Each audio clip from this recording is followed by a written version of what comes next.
षष्ठ खंड भाग दुसरा, त्यामधील पाठ 5वा. जैन तीर्थक आणि अनैतिकतेचा आरोप. जैन तीर्थक आणि अनैतिकतेचा आरोप. सूर्योदयाबरोबर तसे काजवे लुप्त होतात. शांत.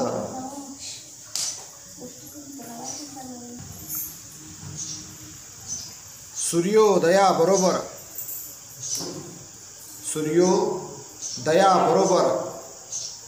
तसे काजवे लुप्त होतात. तशी तीर्थकांची दशा झाली. सूर्योदयाबरोबर जसे काजवे लुप्त होतात तशी तीर्थकांची दशा झाली. लोक त्यांना आदर किंवा उपहार देईनात. लोक त्यांना आदर किंवा उपहार देईनात. राज रस्त्यावर उभे राहून ते बोलू लागले, जर श्रमण गौतम बुद्ध असतील तर आम्हीही आहोत. जर श्रमण गौतमांना दान देऊन पुण्य मिळत असेल तर आम्हालाही दान केल्याने पुण्य प्राप्त होईल. ह्यास्तव आम्हास दान द्या. लोकांनी त्यांच्या ह्या बडबडीकडे दुर्लक्ष केले तेव्हा श्रमण गौतमांच्या चारित्र्याबद्दल कंडी पसरवून संघाला बदनाम करण्याचा त्यांनी गुप्त कट रचला.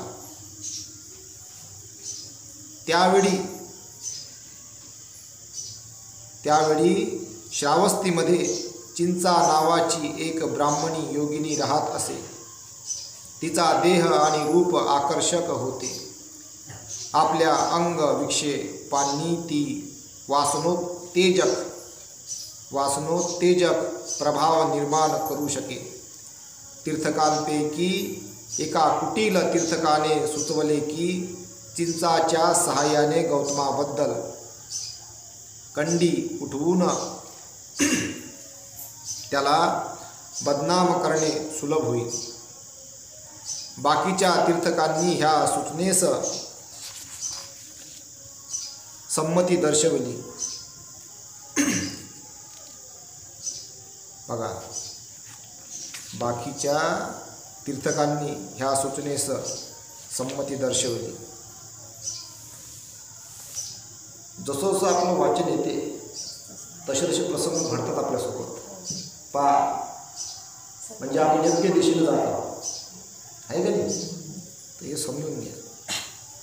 एके दिवशी चिंचा तीर्थकांच्या उद्यानात आली आणि अभिवादन करून ती त्यांच्या जवळ बसली. पण कुणीही तिच्याशी बोलले नाही. ह्यामुळे चकित होऊन ती बोलली, मी काय अपराध केला आहे? 3दा मी आपणास अभिवादन केले पण आपण शब्दही बोलत नाही. तीर्थक बोलले, भगिनी, तुला माहिती नाही काय की आपल्या लोकप्रियतेमुळे श्रमण गौतम आम्हाला बाधक झाला आहे? नाही, मला माहीत नाही, पण ह्याबाबत मी काही करू शकेन काय? भगिनी, जर तुला आमचे भले करायचे असेल तर तू स्वतः गौतमाबद्दल काही कंड्या उठव, जेणेकरून त्यांची लोकप्रियता नष्ट होईल. ठीक आहे, ह्या बाबतीत आपण निशंक राहा आणि सर्व मजवर सोपवा. असे म्हणून ती तिथून निघून गेली. स्त्री सुलभ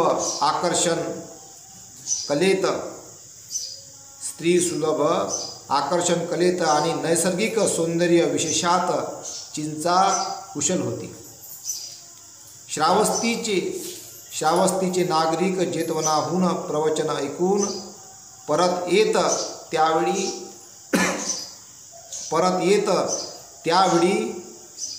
रक्तवस्त्र परिधान करून म्हणजे काशाय वस्त्र, म्हणजे रक्तवस्त्र म्हणजे भगवे वस्त्र, रक्तवस्त्र परिधान करून सुगंध लेवून हातात पुष्पमाला घेऊन चिंचा जेतवनाकडे जाण्यास निघे. जर कुणी तिला विचारले तू कुठे निघालीस, तर त्यावर ती उत्तर दे, तुम्हाला काय करायचे. जेतवनाजवळील तीर्थका रामात रात्र घालवून ती प्रांतकाळी शहराकडे परती. त्यावेळी भगवान बुद्धाच्या दर्शनासाठी नागरिक जेतवनाकडे जात असत. जर कुणी तिला विचारले तू रात्र कुठे व्यतीत केलीस, तर ती उत्तर दे, तुम्हाला काय करायचे.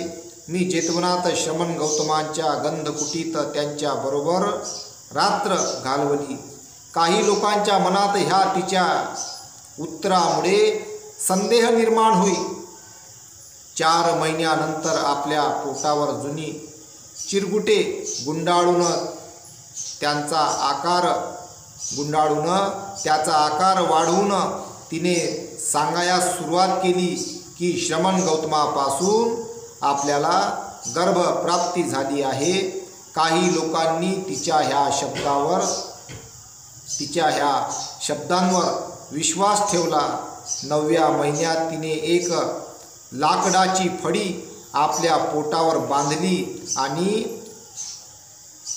कीटक दंशांनी हात सुजवून घेऊन ज्या स्थानी भगवान बुद्ध भिक्खू व गृहस्थांसमोर प्रवचन करीत होते तिथे जाऊन ती म्हणाली, हे महान उपदेशक, आपण पुष्कळ लोकांना धर्मोपदेश करता आणि आपली वाणी मधुर आहे.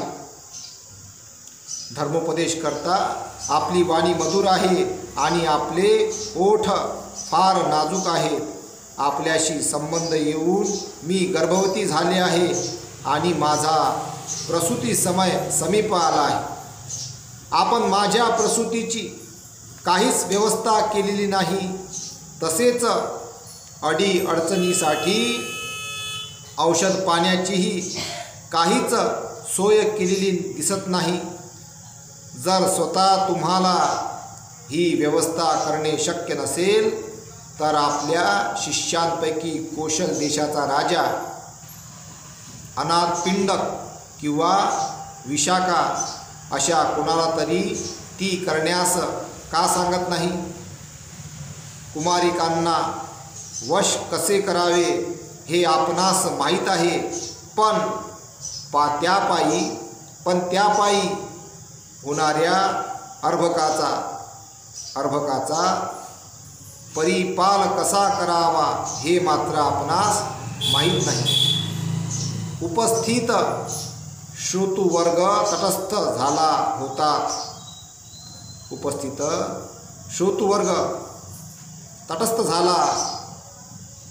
आपले प्रवचन अर्धवट सोडून अत्यंत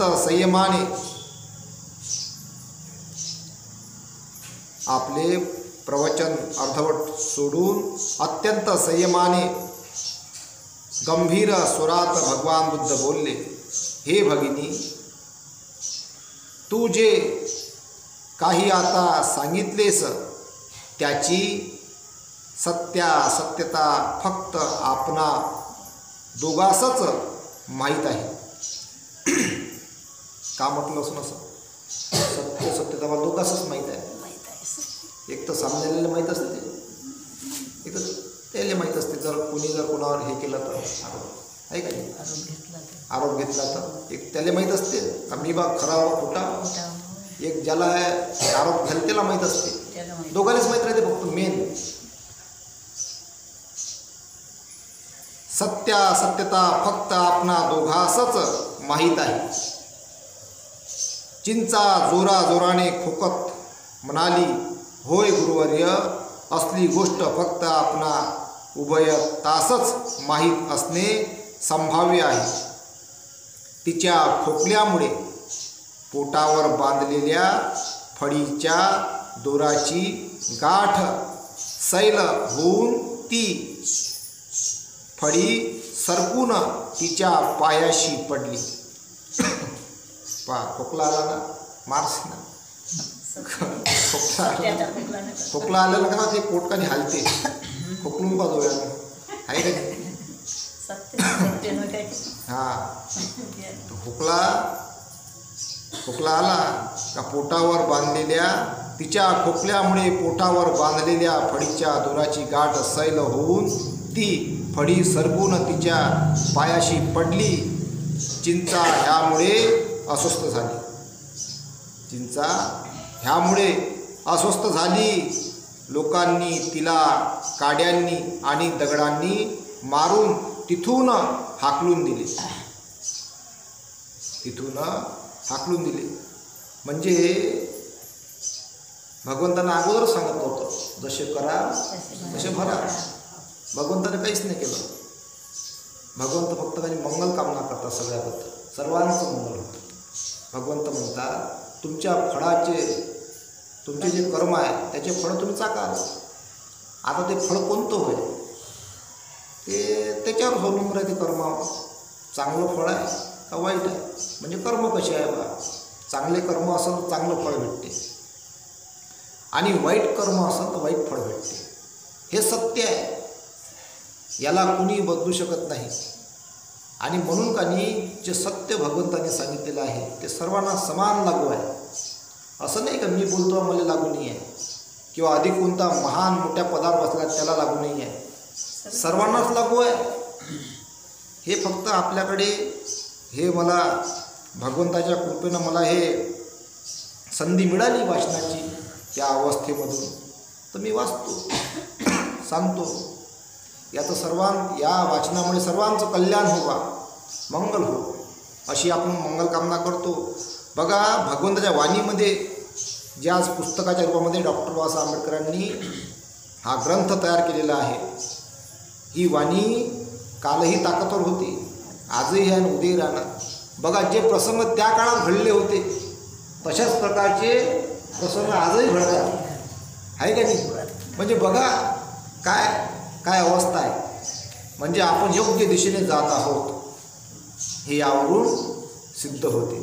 म्हणजे आपल्याला काहीतरी चांगला बोध भेटत आहे, ज्ञानप्राप्ती होत आहे बा, होत आहे. पण ज्ञानप्राप्ती आपल्या गावामध्ये बऱ्याच जणांना ज्ञानप्राप्ती होत आहे.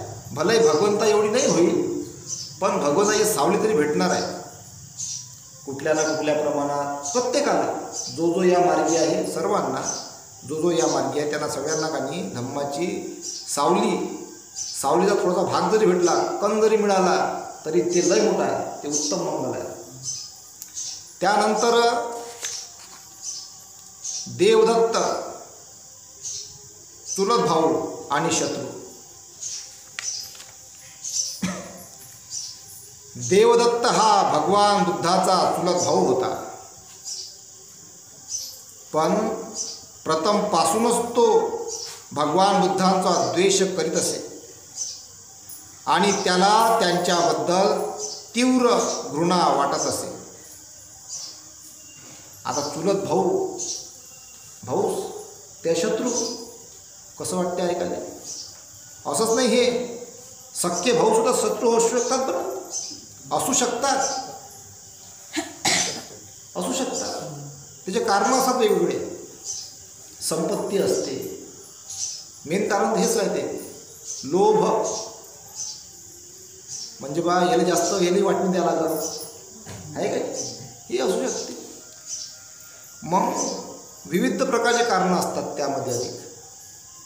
तर आता या वाचनामधून आपल्याला काही ना काही बोध भेटत. देवदत्त हा भगवान बुद्धांचा चुलत भाऊ होता, पण प्रथमपासूनच तो भगवान बुद्धांचा द्वेष करीत असे आणि त्याला त्यांच्याबद्दल तीव्र घृणा वाटत असे. भगवान बुद्धांनी गृहत्याग केल्यानंतर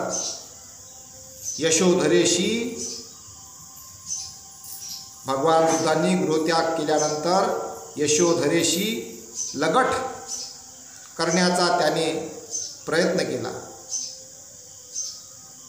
इथं लगट दिला, फक्त लगट करण्याचा त्याने प्रयत्न केला. एकदा यशोधरा झोपण्याच्या तयारीत असता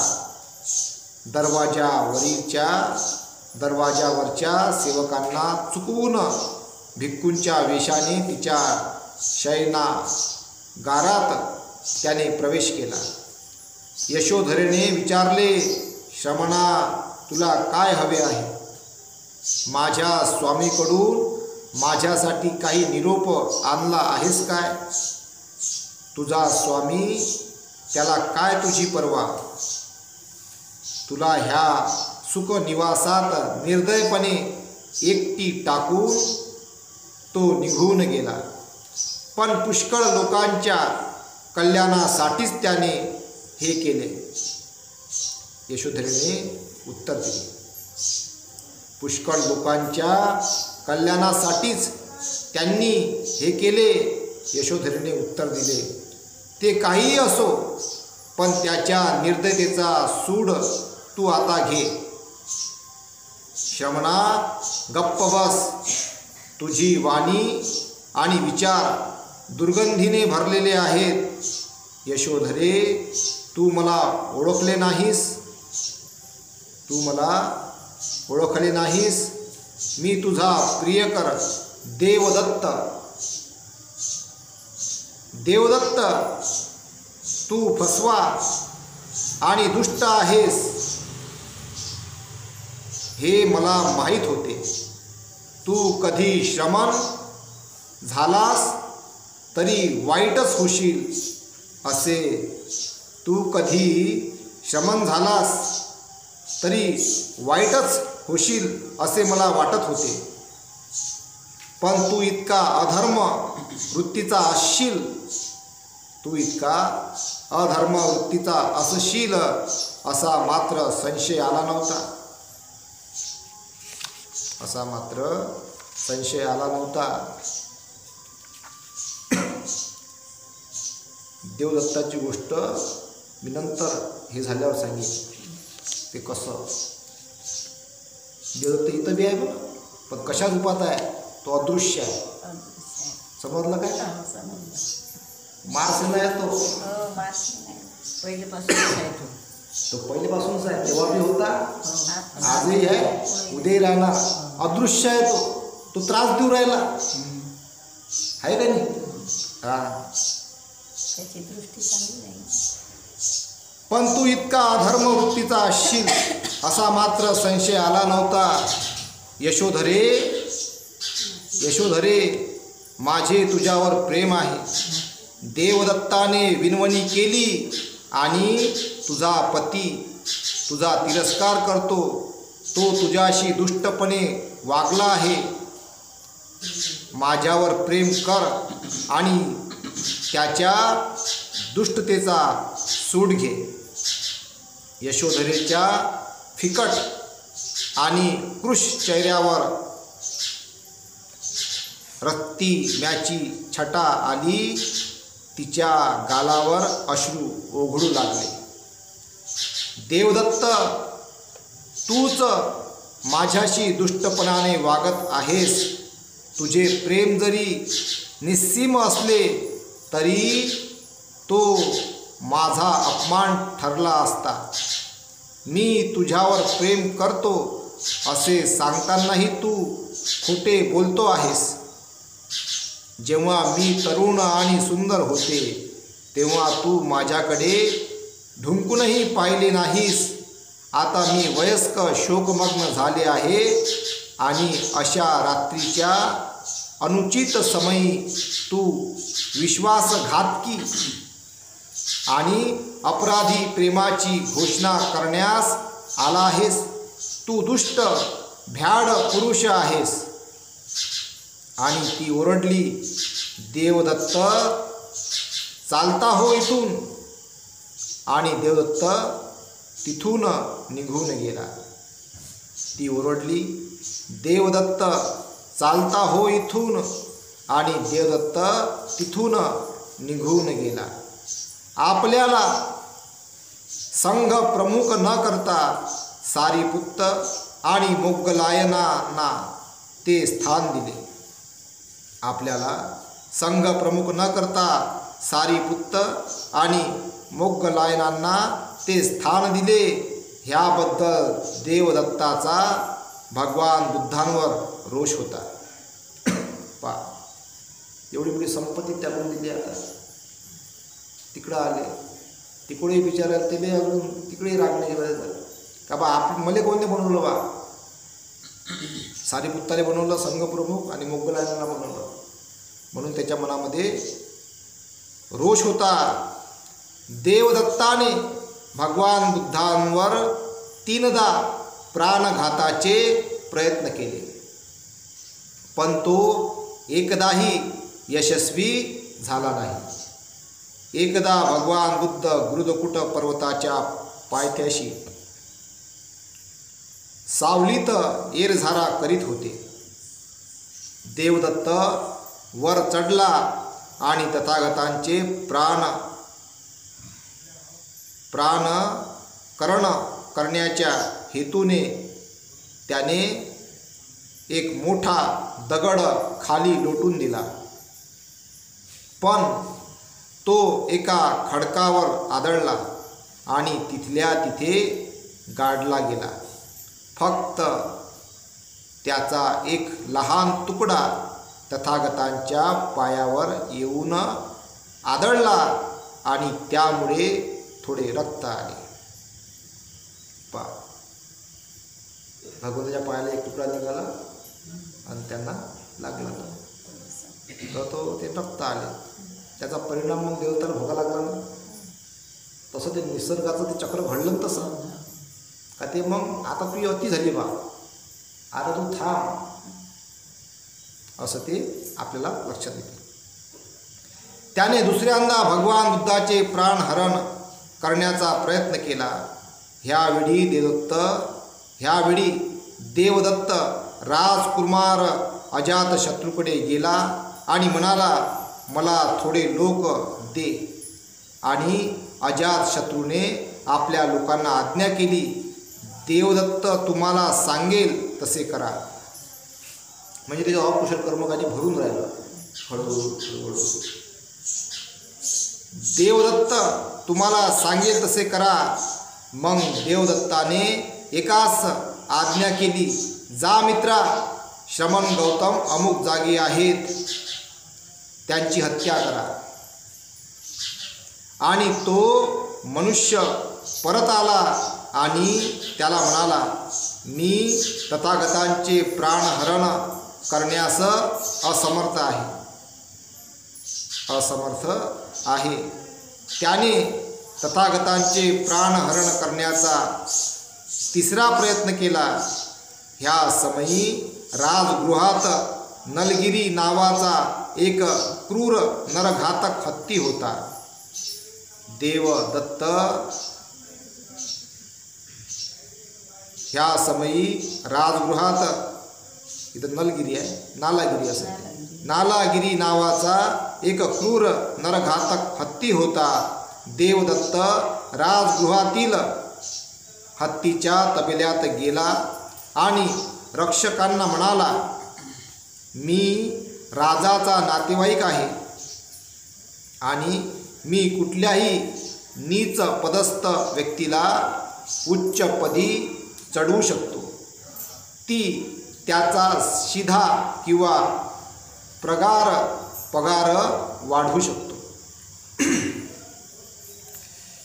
मी त्याचा शिधा किंवा पगार वाढवू शकतो.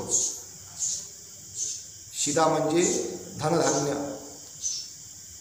शिधा किंवा पगार वाढवू शकतो. तेव्हा माझ्या मित्रांनो, जेव्हा श्रमण गौतम ह्या सडकेवर येतील तेव्हा नालागिरीला मुक्त करा.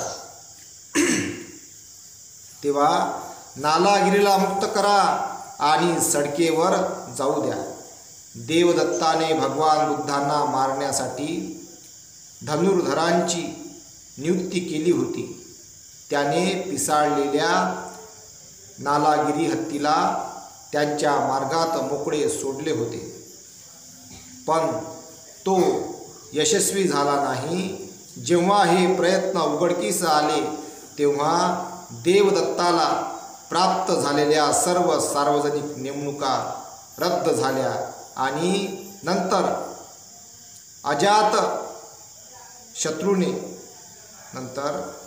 अजात शत्रूने त्याला भेटी गाठी नाकारल्या. उपजीविकेसाठी त्याला दारोदार भीक मागावी लागली.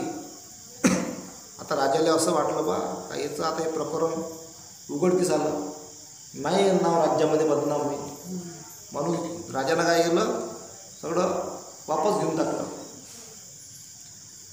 उपजीविकेसाठी त्याला दारोदार भीक मागावी लागली. देवदत्ताला अजातशत्रूकडून पुष्कळ नजराणे प्राप्त झाले होते, पण ते फार टिकू शकले नाही. नालागिरी प्रकरणानंतर देवदत्ताचा प्रभाव संपूर्ण नष्ट झाला. आपल्या कृत्यामुळे अप्रिय झाल्यामुळे देवदत्त मगध देश सोडून कोशल देशात गेला. राजा प्रसेनजीत आपले स्वागत करीत आपले स्वागत करील अशी त्याची अपेक्षा होती, पण प्रसेनजिताने त्याला तुच्छतेने वागवून हाकलून दिले. बघा, एक वेळा तो त्याच्यात गेला, अकुशल कर्म भरलं ते. नंतर आपण त्या एका सिरियलमध्ये पाहिलं, भगवान बुद्धाचे आहे ना, ते दाखवलं होतं. त्यामध्ये तो पहाडावरून पडते खाली आणि मग रक्तबंबाळ होऊन भगवंताच्या पायथ्याशी ते पाहिलं का तुम्ही, ते आहे का नाही. आणि मग तो मरता मरता का नाही भगवंताले माफी मागते आहे ना. भगवंत त्याला काळजी घेतात, भाऊ वैभवाला पूर्वावस्थेमधला काळजी घेतात. कोणी असतात भगवंताने तेवढीच काळजी घेतली असते, आणि मग तो मरण पावते, आहे का नाही, असं दाखवून त्याच्यात. तर असं असतं ते. तर इथं फक्त एवढं दिलेलं आहे, हाकलून दिलं इथपर्यंतच आहे. बाकी पुढं असेल तर ते आपल्या वाचनामध्ये येईल. तर म्हणून कर्म जसं बनते मग ते काय त्याचे फळं भोगावे लागतात. म्हणून कोणी बी असो, आपल्याकडून जेवढं चांगलं करण्याचा प्रयत्न होत असेल, मलाही नाही पटलं तर राग करू नये, द्वेष करू नये, मौन धारण करा. नाही पटलं तर नाही बोलायचं, पटलं तर बोलायचं, आहे का नाही. नाही पटलं नाही बोलायचं, पण हानी करू नये. धम्मामध्ये वेगवेगळ्या बाबी आहेत. एखादं कोणी नाही आपल्याला हे होत तर मग आपण त्याची निंदा नाही करायची, राग नाही करा, द्वेष नाही करायचा, मौन धारण करायचं. मौनमध्ये लय शक्ती आहे. मौनाची अवस्था एवढी चांगली आहे का सगळ्यात बेस्ट. आणि बोलल्यानं जर दुरुस्त होत असेल तर मग त्या मैत्रीपूर्णेनं बोलून दुरुस्त केलं पाहिजे. किंवा कुठं कुठं मास्तर जसा विद्यार्थ्याले थोडासा गरम होते, तर तसं ऐकणार कोणतरी असलं पाहिजे. मग तरच मास्तर ते त्याच्यावरच रागावते का जे ऐकतात, त्याच्यावर रागवत नाही जो ऐकतच नाही, मग ते सोडून देतात, जाऊ दे म्हणते बा, ऐकत नाही आता काय करतात, आहे का नाही, वाया जाते मग ते. आणि म्हणून का नाही, कोणी जर आपल्यावर समजा रागावलंही, आईसारखी असते कोणी, कोणी बहिणीसारखी असते, कोणी ताईसारखी असते, कोणी मावशीसारखी असते, आहे का नाही, राहत नाही काय, एकामेकावर आपण रागावत नाही काय. तर रागावलं तर ऐकलंही पाहिजे, आहे का नाही. आपल्याच फायद्याचं असते ते, का माझ्या मावशीसारखी आहे बा, माझ्या बहिणीसारखी आहे, माझ्या वहिनीसारखी आहे, माझ्या आजीसारखी आहे, माझ्या मावशीसारखी आहे, माझ्या मैत्रिणीसारखी आहे. तर कोणी जर आपल्याला बोललं तर काय करायचं, ऐकूनही घ्यायचं.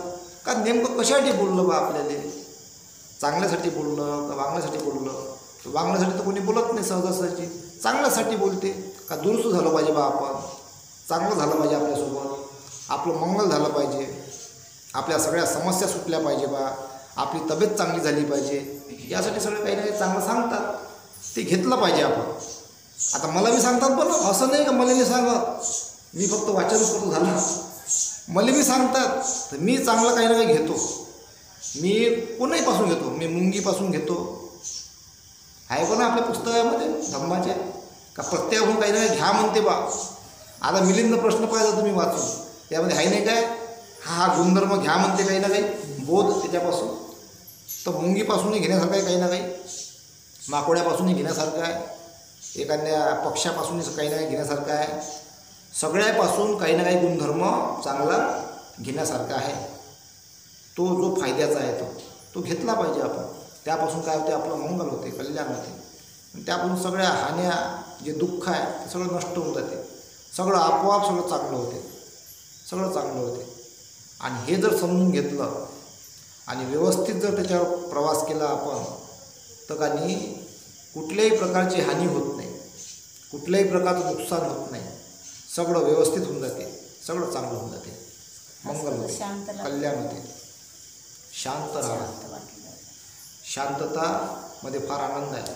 म्हणून जास्तीत जास्त शांत कसं राहता येईल आपल्याला, शांततामध्ये लाभ होते. जो शांततामध्ये आहे त्याला जास्तीत जास्त लाभ होते.